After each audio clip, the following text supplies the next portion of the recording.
Hermanos, hoy vamos a hablar de lo que continúa de este tema, pero nos vamos a enfocar en otro aspecto, versículo 6. Pero tuvo en poco poner mano en Mardoqueo solamente, pues ya le habían declarado cuál era el pueblo de Mardoqueo, y procuró Amán destruir a todos los judíos que había en el reino de Asuero, al pueblo de Mardoqueo. Fíjese que Amán desata todo su poder, toda su ira, y se enfoca no solamente en destruir a Mardoqueo, sino que todo el pueblo judío. Mardoqueo dijo, yo soy judío, entonces Amán dijo, entonces voy a destruir a todos los judíos. Todos. Hermanos, usted va a ver el proceso de esto y vamos a ponerle a este tema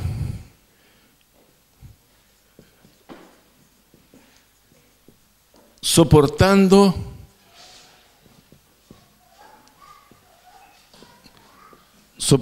las pruebas. Soportando las pruebas. Piense usted cómo fue para Mardoqueo y todo el pueblo judío esto. El saber que ahora viene una amenaza terrible en contra de él y de todo su pueblo. El Salmo 23 dice, aunque ande en valle de sombra y de muerte, no temeré mal alguno.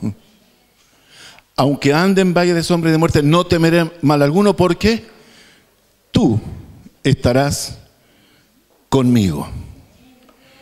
Muchas veces, hermanos amados, pasamos por diferentes valles. Diferentes valles. Hay valles de sombra, donde no distinguimos formas, no tenemos visibilidad. No sé si usted ha pasado alguna vez por un valle de sombras, solo sombras, no hay luz. ¿Qué es lo que proyecta esas sombras? Amenazantes, atemorizantes, pero a veces los hijos de Dios deben pasar por valles de sombra, donde no entendemos qué pasa, donde no sabemos por qué estamos allí.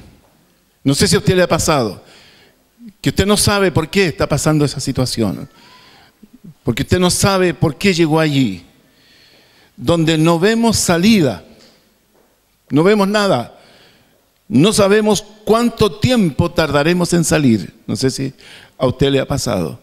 No sabe cuánto tiempo va a durar esa prueba, cuánto tiempo va a estar usted soportando, aguantando y manteniéndose firme, creyendo que aunque ande en valle de sombra, tú estarás conmigo. Donde muchas veces no tenemos a quién preguntarle. No tenemos a quién preguntarle porque no hay nadie. No tenemos a quién preguntarle porque nadie conoce esa situación. Es posible. Porque no sabemos qué hacer. ¿Qué hago cuando estoy en eso? Porque nos sentimos pequeños, nos sentimos insignificantes. Sentimos que todo el poder, toda la autoridad y todo lo que manejábamos, de repente ya no lo tenemos en nuestras manos.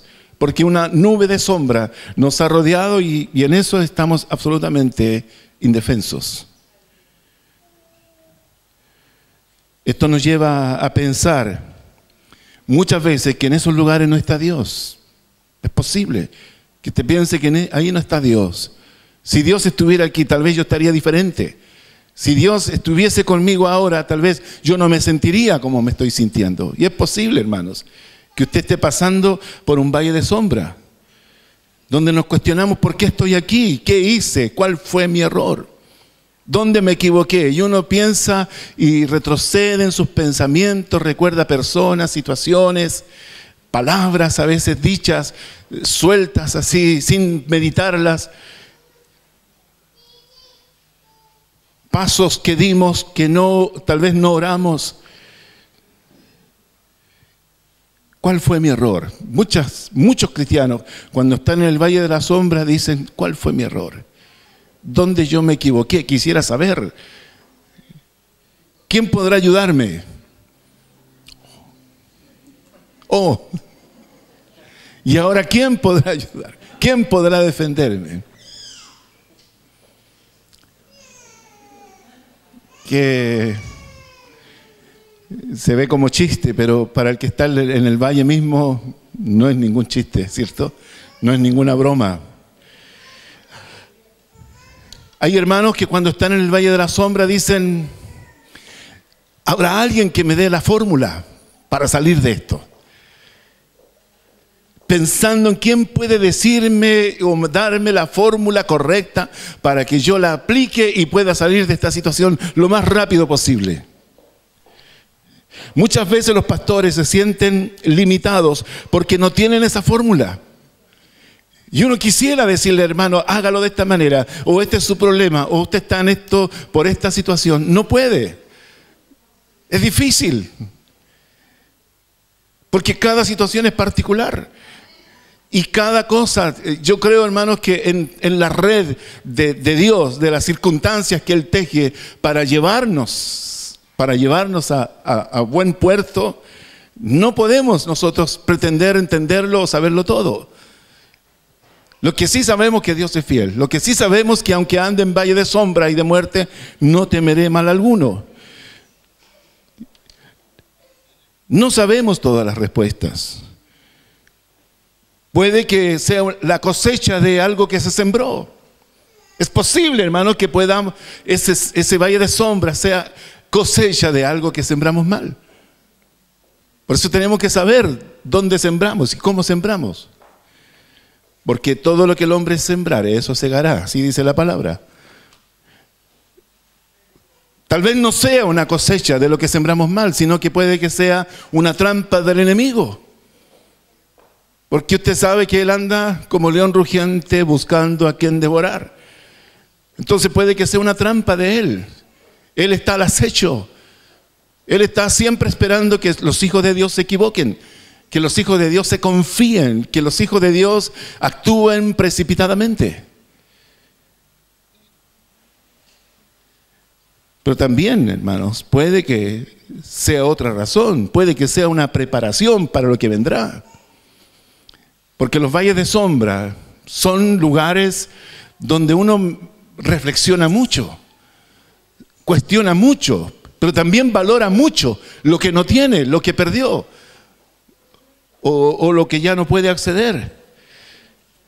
Nunca se olvide que José estuvo en la cárcel. No sabemos si de un error en su vida. No lo vemos en la palabra, que José haya cometido algún error. Pero sí sabemos, hermanos, y por favor entienda esto, sí sabemos que en el camino a la gloria, en la vida de José, estaba un valle de sombra. Importante, ¿eh? En ese camino a la gloria, donde José fue el segundo después de Faraón, el administrador, el que cuando él pasaba, todos se inclinaban ante él. Hermanos, pero sin embargo, para llegar allá, él tuvo que pasar por ese valle, por la cárcel.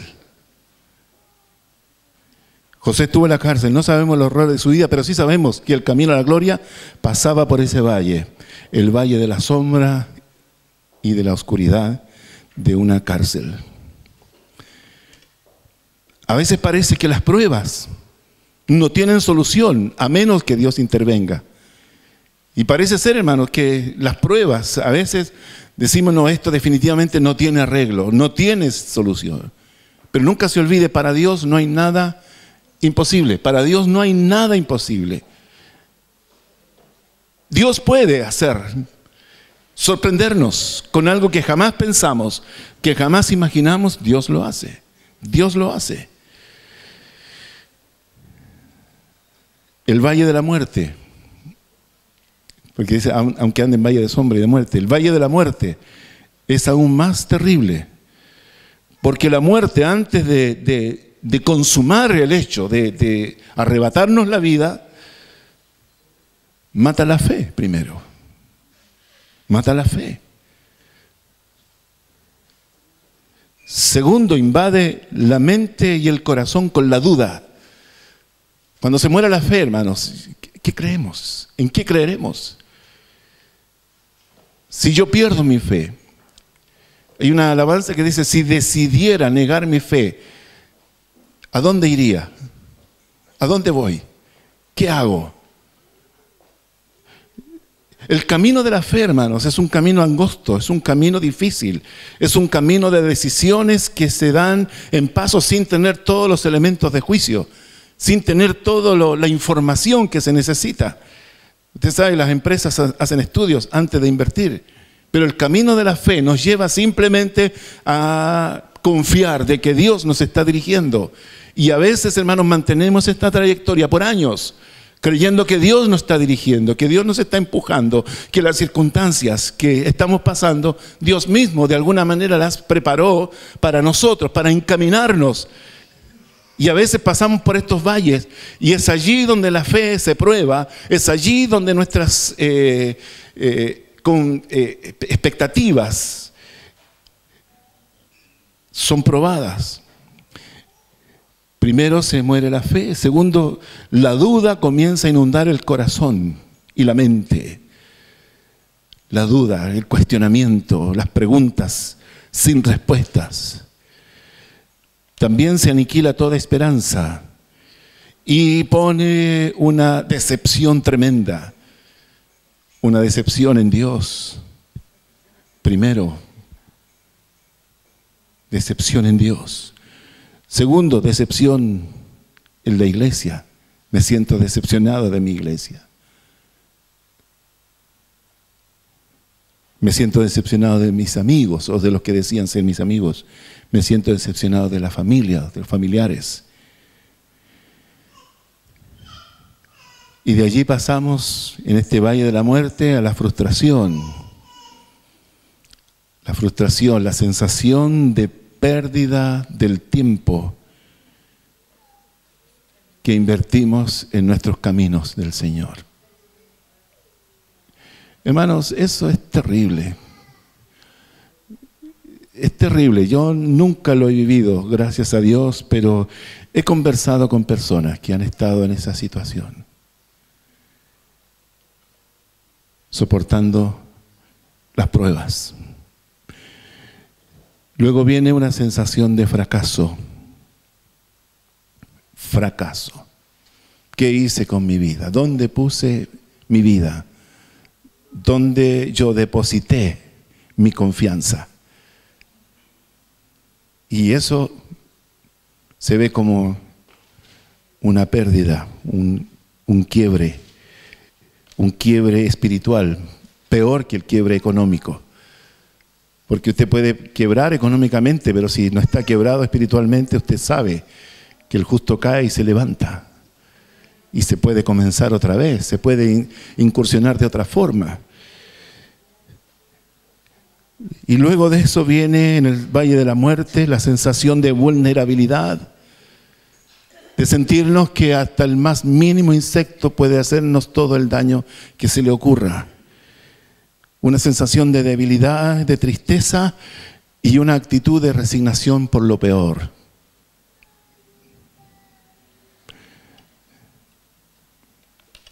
Finalmente viene un sentimiento de derrota, de pérdida, de ruina, de destrucción de todo lo que se había ganado. Yo le hago esta reflexión, hermanos, porque este pasaje nos habla de un proceso diabólico, perverso para destruir no solamente a un hombre, sino también a un pueblo entero.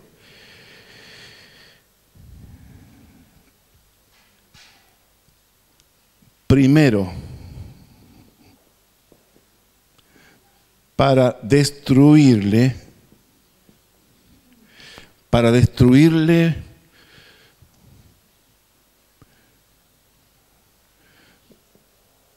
puso toda su energía.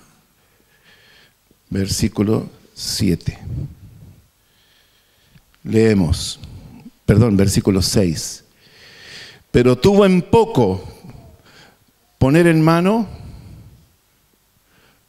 o echarle mano a Mardoqueo, sino que poner mano en Mardoqueo solamente, pues ya le habían declarado cuál era el pueblo de Mardoqueo, y procuró Amán destruir a todos los judíos que había en el reino de Asuero, el pueblo de Mardoqueo. Tuvo en poco matar solamente a Mardoqueo.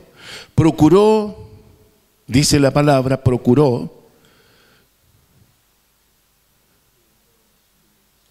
buscó todos los medios posibles, eso es procurar.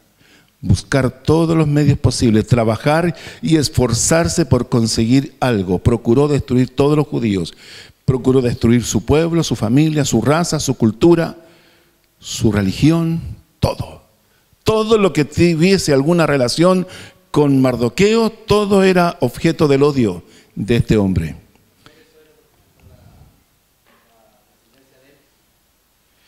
Hermanos, aquí vemos un hombre ciego de poder, ciego de ambición de poder, y porque hay uno que no se somete, porque hay uno que tal vez discierne qué clase de persona es, porque dice, este me hace sombra, este me contradice, este no hace lo que yo espero que él haga como todos los demás. Entonces vemos que ahí la ambición es muy fuerte. El odio a Mardoqueo lo amplió, lo llevó a proyectarlo a todos los judíos. La desgracia de uno llevó a desgraciar a todo su pueblo. Suena como discriminación,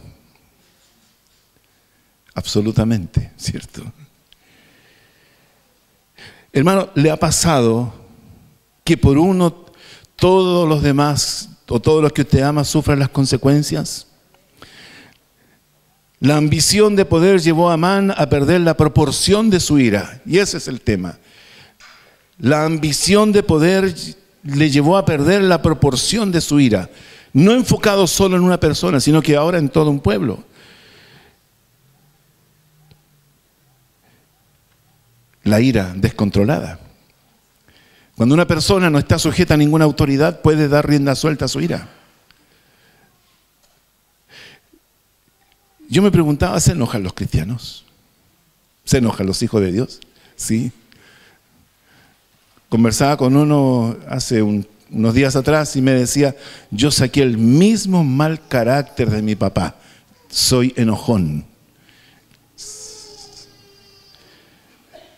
Y yo no quise decirle, hermano, ¿y acaso no eres nueva criatura?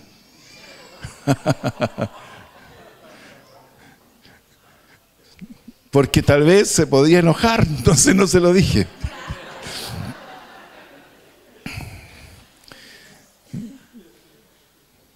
Porque en realidad a veces hay personas que son nuevas criaturas, pero la vieja naturaleza aparece con cierta frecuencia y se manifiesta, hace estragos y después vuelve a la santidad, la paz. Se autocontrolan los cristianos cuando se enojan, porque es posible, la Biblia dice, airaos, pero no peques. Enójate, pero no envenenes tu corazón. Enójate, pero contrólate. Enójate, pero no hieras a los demás. Enójate, pero cuídate de no usar armas mortales. Enójate, pero que tu boca no lleve a destruir las relaciones que después tardarás años en restaurar. Eso sale en Efesios. ¿De qué depende, hermanos, que los cristianos puedan tener este control? ¿De qué depende? De nuestra relación con Dios. Si yo tengo buena relación con Dios, hermano, el temor de Dios me va a tomar en ese momento y me va a impedir que mi enojo natural tome dominio de mí. Frente a esto, hermano, frente a esta ira, donde este hombre llamado Amán puso toda su energía para destruirle, ¿tendría posibilidades Mardoqueo? Siendo él un inmigrante, un judío, indefenso. Amán tiene todo poder. Mardoqueo solamente tiene a Dios. Segundo, versículo 7.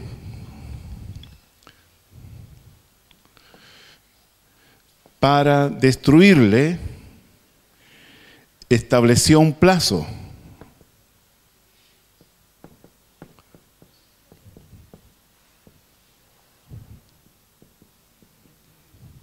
Versículo 7 dice: en el mes primero, que es el mes de Nisán, en el año 12º del rey Asuero, fue echada Pur, esto es la suerte, delante de Amán. Suerte para cada día y mes del año, y salió el mes 12º, que es el mes de Adar. Yo una vez, alguien me trajo un obsequio, o villo, un candelabro, que no tenía siete brazos, sino que tenía 9 brazos. Yo dije, pero este no es el candelabro judío. No, me dijo, es que este es el candelabro de una de las celebraciones más importantes que tienen los judíos. Este es el candelabro de la fiesta de Purim. La fiesta de Purim. De allí, esa palabra Purim se origina de Pur, donde se echó la suerte de la sentencia a muerte de todo el pueblo judío en los días de este rey Asuero. Hermanos, entonces este hecho tuvo mucha significación. Hasta los días de hoy se celebra la fiesta de Purim. Entonces se estableció el plazo, se echó suerte. Fue una sentencia con vencimiento. ¡Wow! Fue echada suerte para el día, mes y año. Esto ameritaba un plan que sea de rápida ejecución. Porque cuando Amán hace esto, de ponerle vencimiento, ponerle fecha y echa la suerte, inmediatamente él se pone en una actitud de darle urgencia a esto. Porque ese era su propósito. Entonces me imagino que Amán elaboró una carta Gantt. Claro, una cronología, una serie de trámites, también de estrategias, de ir monitoreando cómo se proyectaba que la ejecución de este plan fuese perfecta. Ese es el tema. Hay gente que dice, mira, si tú haces planes y no les pones fecha, son simplemente ilusiones. Porque todos los planes verdaderos tienen que tener fecha. Si usted hace un plan y no le pone fecha, es solamente una ilusión. Pero si usted hace un plan y le pone fecha, significa que usted invertirá toda su energía, sus recursos y toda su capacidad para llegar a ese punto. Y Amán estaba absolutamente obsesionado con esto. Él maquinó en su mente de qué manera ser más eficaz en la consecución de sus intenciones. Porque allí se evalúan lo que puede funcionar bien, regular o mal. Puso sobre sí la presión, hermanos, de elaborar una cronología para satisfacer su ira. Él le puso un plazo. Frente a eso, Yo le pregunto, hermano, ¿tendría posibilidades Amán y el pueblo judío de sobrevivir?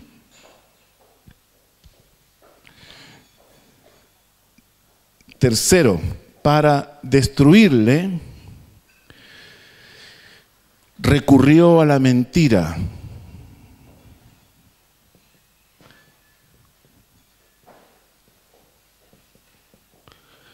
Todo vale.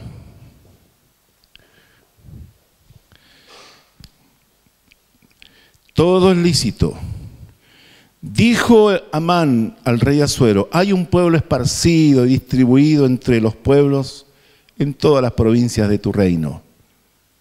Sus leyes son diferentes a las de todo pueblo y no guardan las leyes del rey, y al rey nada le beneficia en dejarlos vivir. Piense usted eso. Ese es el argumento, un argumento mentiroso. Siempre el enemigo tomará parte de verdad, parte de mentira, para que la suma de la verdad con la mentira sea una gran mentira. La verdad, si usted hace esa ecuación, suma verdad más mentira igual mentira. No es verdad a media, sino que es mentira.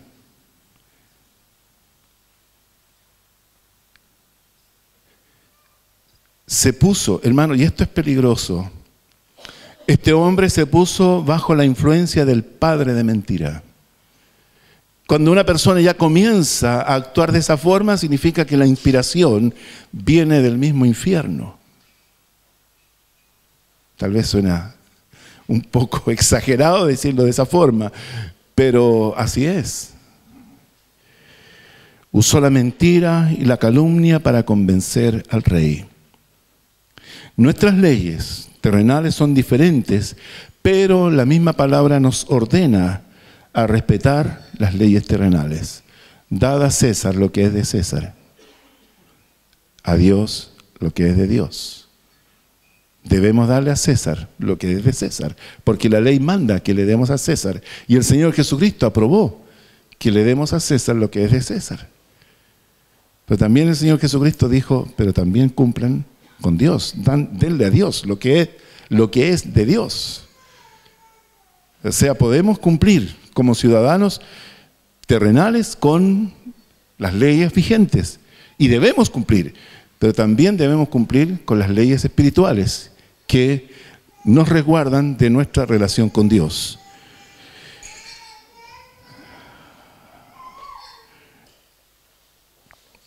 Fíjese que él dice algo que me llamó la atención. Dice, y al rey nada le beneficia en dejarlos vivir. Yo pensaba, hermanos, ¿nuestra sociedad se beneficia con la iglesia? ¿Nuestra sociedad se beneficia con los cristianos?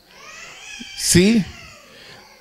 Ayer hicimos aquí en el 31 de octubre una muestra de los servicios que presta la Iglesia Cristiana Evangélica a nuestra ciudad de Talagante.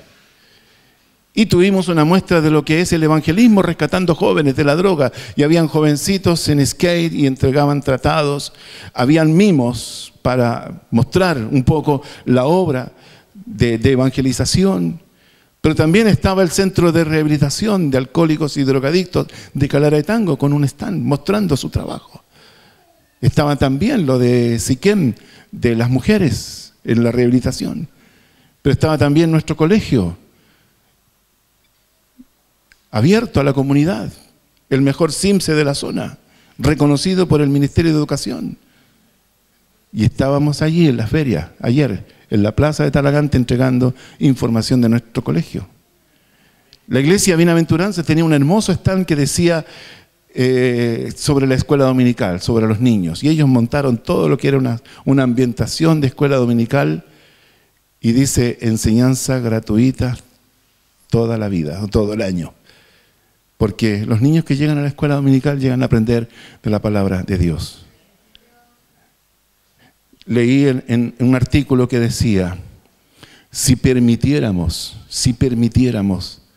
que las Biblias estén en nuestros colegios, no tendríamos necesidad de recurrir a las Biblias para que entren a la cárcel. Pero le hemos cerrado la puerta a la Biblia en nuestros colegios, pero sí nos piden que llevemos la Biblia a la cárcel. Ayer llevamos una caja con 20 Biblias para la biblioteca de los internos en un culto que tuvimos con la iglesia de la cárcel. Hermanos, todo eso, ¿somos un aporte? ¿Es usted un aporte para la sociedad? ¿Su aporte es intencional o es causa de su condición de cristiano? ¿Usted pone una intención en ser un aporte para su prójimo, para sus semejantes?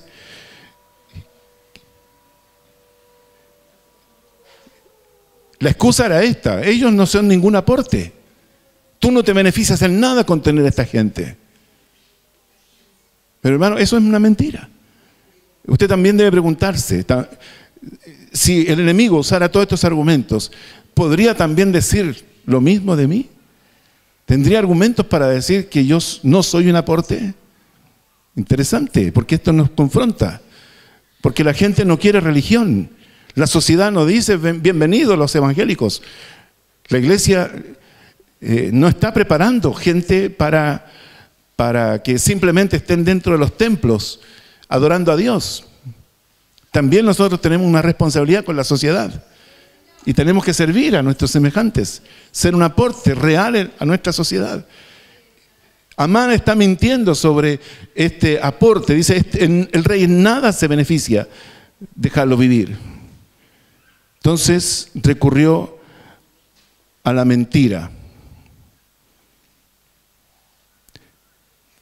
Yo le pregunto, hermano, ¿qué hago o qué hace usted cuando es víctima de calumnias?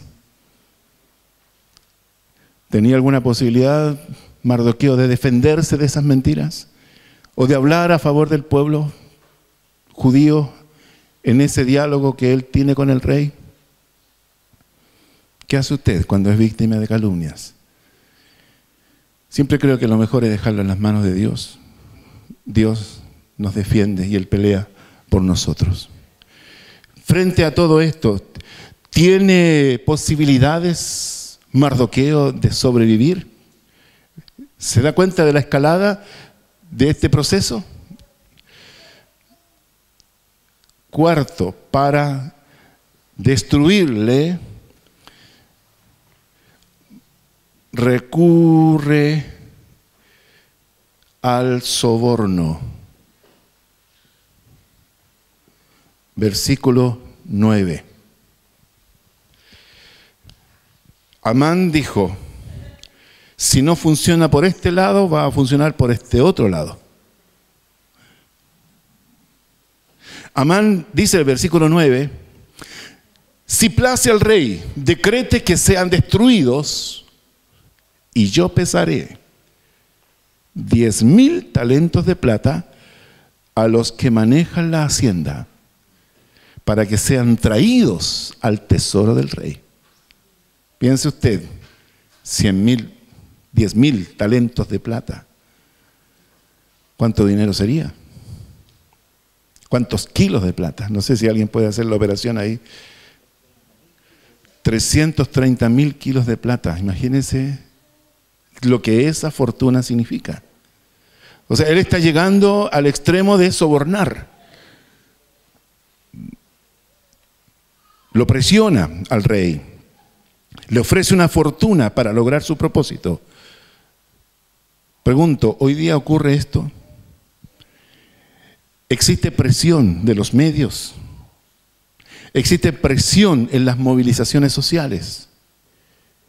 ¿Existe el lobby para obtener votos de aprobación para decretos que atentan contra los valores cristianos?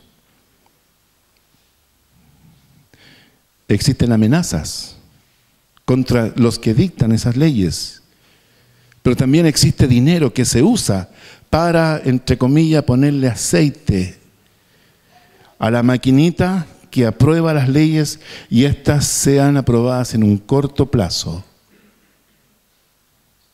Wow. Ocurrió en los días de Amán y Asuero, ocurre también hoy día. El hombre, el ser humano, es el mismo, no cambia. Frente a esto, ¿tiene posibilidades Mardoqueo de poner sobre la mesa una cantidad mayor que la que Amán le ofreció al rey? ¿Se da cuenta? O sea, Amán está usando todo. Está presionando, está haciendo lobby, está poniendo dinero.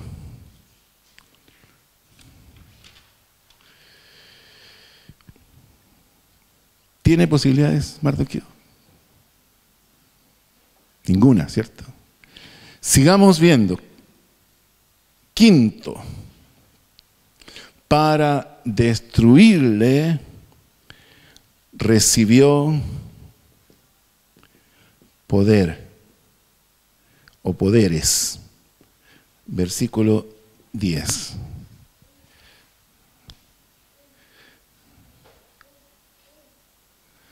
Entonces el rey quitó el anillo de su mano, ya no sé si por cansancio, yo no sé si por convicción, pero sí lo vemos aquí, que él se quita el anillo de su mano, porque el anillo era la forma de autentificar o de autenticar un documento. Los documentos eran elaborados, pero tenían que tener el sello del anillo del rey. Y ese sello solamente lo ponía el rey. Imagínense, en este momento vemos a un rey delegando funciones que le correspondían solo a él. Pero vemos que la presión es tan fuerte que es tanto el interés del dinero por poner allí, por obtener el documento legal, que el rey definitivamente recurre a esto.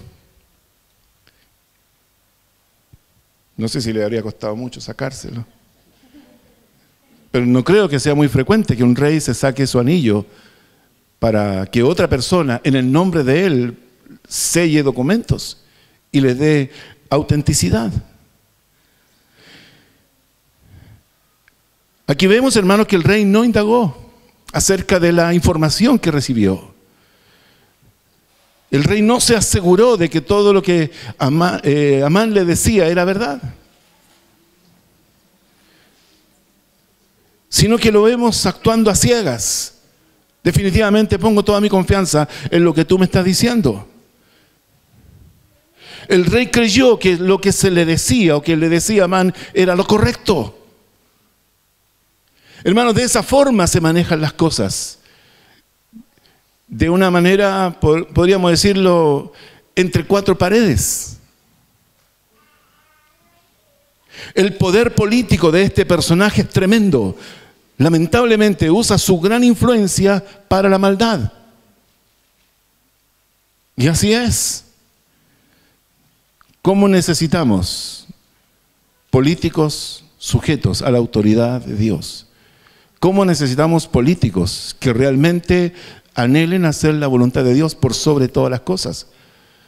¿Cómo necesitamos políticos que tengan temor de Dios antes de aprobar leyes? Este hombre está usando todo.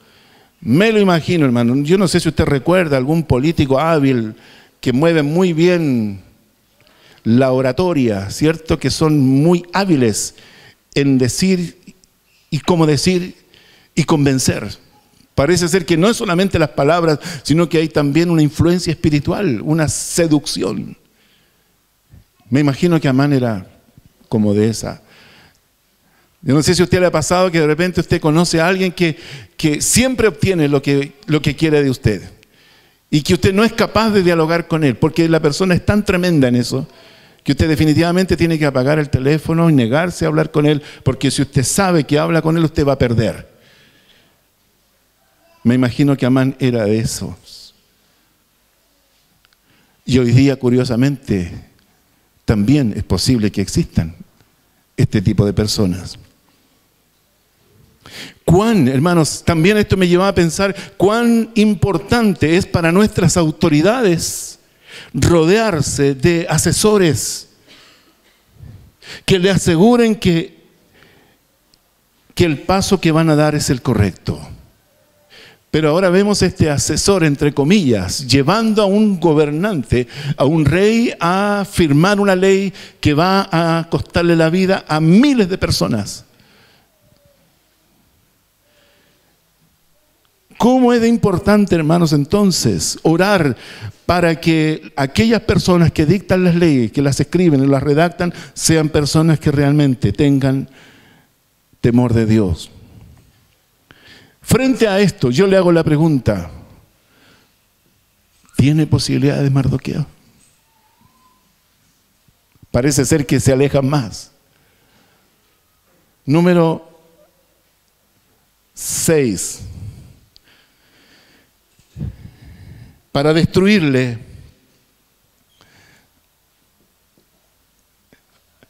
fue aprobado. Dice el versículo 11. Y le dijo: la plata que ofreces sea para ti, yo no soy sobornable. Eso le dijo el rey. Yo no acepto dinero a cambio de. Eso le dijo el rey. Qué tremendo, ¿eh? Veo que es un rey que de alguna manera tiene algunos principios. Déjate tu platita, guárdatela. Pero le dijo: asimismo el pueblo, para que hagas de él lo que bien te pareciere. Lo que bien te pareciere. O sea, el rey está pensando que aniquilar este pueblo es algo bueno. Él está pensando en que Amán le está prestando un beneficio. Algo que va a beneficiar, algo que va a decir, por ejemplo, nos vamos a sacar una plaga, nos vamos a desembarazar de unos bichos. De esa manera está pensando.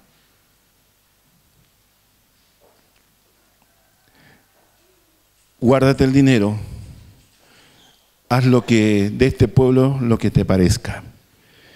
El rey no aceptó el soborno, pero pudo validar a través del monto que lo que hacía Amán era importante.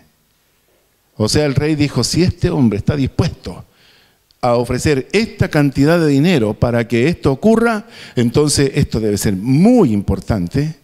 Así que vamos con el tema. Adelante.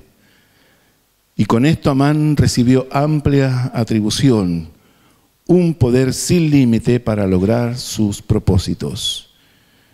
Haz lo que bien te pareciere. ¿Cómo manejamos nosotros los actos de confianza? Gran parte de las cosas que nosotros hacemos son demostraciones o actos de confianza. Cuando un jefe le asigna un trabajo, significa que tiene confianza. Está depositando en usted un crédito importante por la gestión, por el trabajo, por lo que usted puede llegar a hacer. Hermanos, qué interesante es tener el temor de Dios para manejar de buena forma la confianza. En este texto nos damos cuenta de que parece ser que Amán no tiene ningún freno ni escollo que se oponga a sus siniestros fines.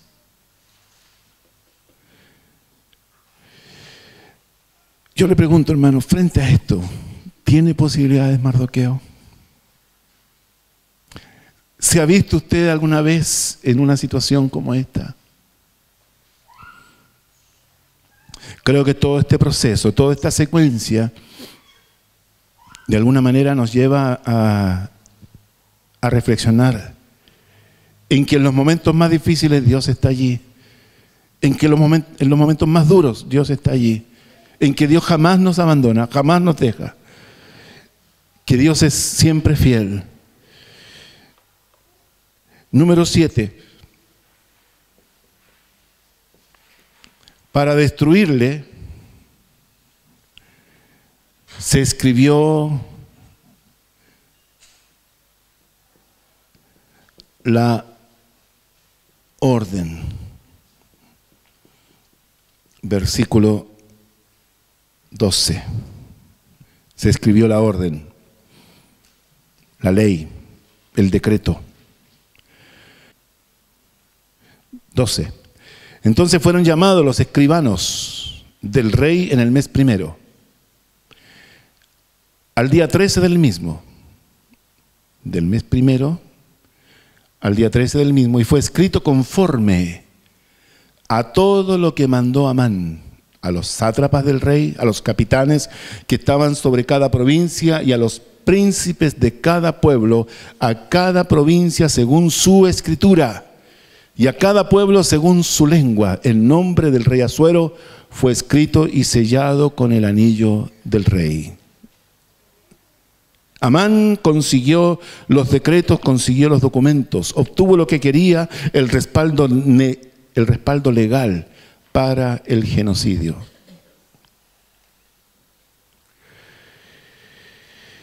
Existen hoy situaciones de injusticia que algunos manejan hábilmente para justificar sus actos y lograr que se legisle a su favor. Y esto también ocurre en nuestro país. Y así es. ¿Cómo es posible que a veces las minorías le dobleguen la mano a lo que para las grandes mayorías es algo que no corresponde? Me llama la atención, hermanos, que Amán fue el redactor. Fue quien redactó estos documentos, este decreto y esta ley. Fue escrito conforme a todo lo que mandó Amán. Entonces, una de las maneras que se está usando hoy día, estas personas hacen estudios, entre comillas, argumentando distintas razones, como la pluralidad social, como el beneficio de todos, el de la no exclusión, etc. Pero hoy día estas personas, estos estudios, los usan para ejercer su influencia, logrando introducir sus proyectos para que lleguen a manos de quienes legislan. Y a veces los legisladores no quieren calentarse mucho la cabeza, ni quieren hacerse de enemigos, y simplemente toman eso, copy-paste, así se dice, y a eso le ponen el logo, el sello del documento del gobierno, y se valida por el timbre digital, la impresión, el sello del rey.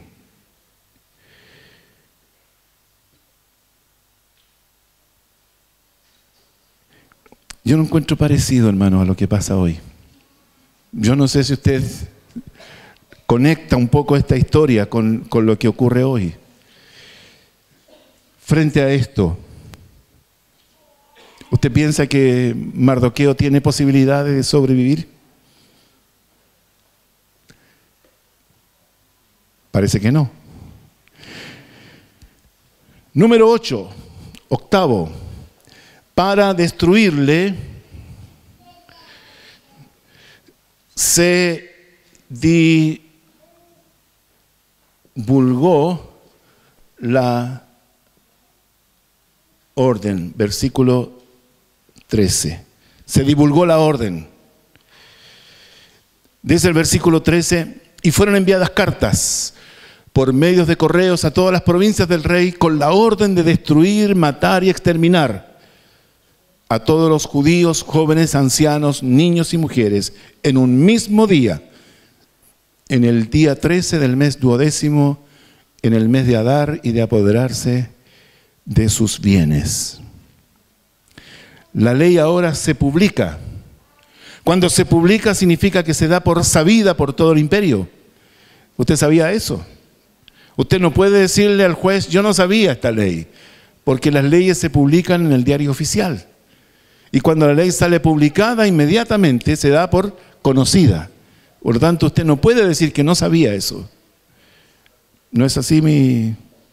Amén. Se enviaron las cartas a todas las provincias. La orden era destruir, matar y exterminar a todos los judíos. Jóvenes, ancianos, niños, mujeres. Todos debían ser exterminados en un mismo día. Y además de eso, apoderarse de sus bienes. No podemos dejar de pensar en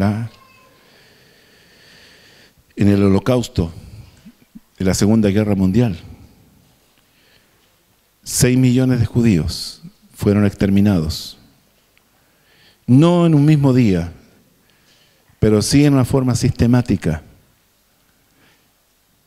Están todavía conservados los edificios del exterminio, Auschwitz y otros. Son museos.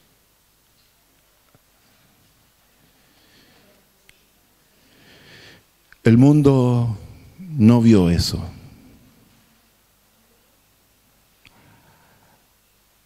El mundo religioso de la religión dominante tampoco lo vio. Hermanos, qué triste es. Sus bienes pasaron al poder a manos de los nazis. Los bienes de estas familias judías. Esto ocurrió recién el siglo pasado. Hace, ¿cuánto? Menos de 100 años. 70 años. Recién en este tiempo se les está devolviendo a los herederos sus dineros que fueron emposados en los bancos suizos. Hay una cantidad enorme de dinero que está allí sin reclamarse.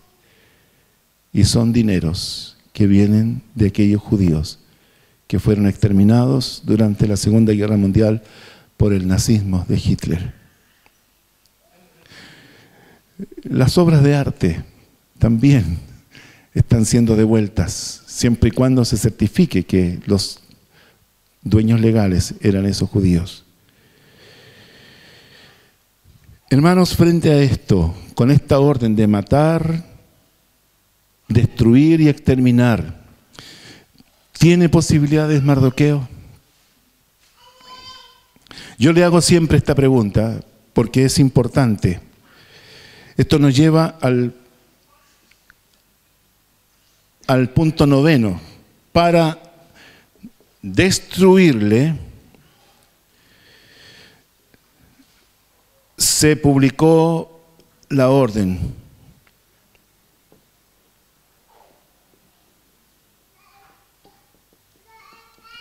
Versículo 14. Fue publicada a todos los pueblos, en cada provincia. La copia del escrito que se dio por mandamiento en cada provincia fue publicada a todos los pueblos a fin de que estuviesen listos para aquel día. Fue publicada para agilizar los preparativos para el día señalado. Aquí vemos que hubo gastos, hubo logística, hubo inversión, hubo estrategias, hubo planes, hubo movimiento de tropas para que todo ocurra en el día señalado. Amán sentiría alivio de que sus planes están marchando bien. Todo por causa de un judío con valores que no se inclinó ni se humilló ante él. ¿Se da cuenta, hermano, lo desproporcionado de todo este aparataje? Porque simplemente hubo un hombre que no se sometió, no claudicó, no abandonó sus valores. Piensa en eso. Las consecuencias de mantenerse firme. ¿Tendría posibilidades Amán con todo esto? Mire lo que dice el versículo 10. Dos realidades, una interna del palacio y otra externa. Dice, el versículo 15. Y salieron los correos prontamente por mandato del rey, y el edicto fue dado en Susa, capital del reino, y el rey y Amán se sentaron a beber, pero la ciudad estaba conmovida. La ciudad conmovida, la ciudad entera conmovida. La gente llorando, no sabía qué hacer. ¿Cómo enfrentar eso? ¿Cómo prepararse? ¿Alcanzarían a huir? ¿Cuántos miles de kilómetros tendrían que viajar para salir del imperio? ¿Tendría alguien que tuviera la voluntad de acogerles, de esconderles o de defenderles? ¿Se da cuenta de la situación a lo que llegó? Entonces todos están consternados, impactados por esto, pero sin embargo Amán y el rey están en el palacio celebrando, bebiendo. Tal vez ni siquiera están tocando el tema. Los correos salieron prontamente, se le dio agilidad a la ejecución del plan. La ciudad estaba conmovida por el impacto de esto. Estaban consternados. La noticia los dejó a todos con estupor. Sin embargo, el rey y Amán se sientan a beber.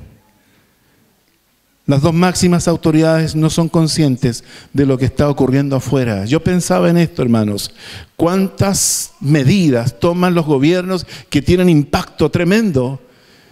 Y sin embargo, dentro de las murallas del palacio hay otra atmósfera. Celebremos, brindemos, estamos bien, estamos contentos. ¿Ocurrirá esto hoy día? Donde los gobernantes no sepan lo que pasa en el pueblo por las decisiones que toman. Esto es como una reflexión así tangencial. Es posible que pase. Hermano, comenzamos diciendo que es posible que los hijos de Dios pasen por valles de sombra y por valles de muerte. Dijimos que a veces puede ser cosecha de lo que hemos sembrado, otras veces puede ser una trampa del enemigo, otras veces puede ser que Dios nos está preparando para algo mayor, está preparando nuestro corazón, haciéndonos reflexionar sobre el valor de la vida, sobre el valor de la familia, sobre el valor del trabajo, sobre el valor de la honradez, de la honestidad. Quiero decirle, hermano, que es posible que usted pueda ser víctima, donde alguien puso toda su energía para terminar con usted, donde alguien le puso vencimiento y lo sentenció, donde alguien tal vez recurrió a la mentira para difamarle, donde alguien tal vez recurrió al soborno para destruirle a usted, donde alguien tal vez recibió poderes, fue aprobado y escribió la orden para que usted salga.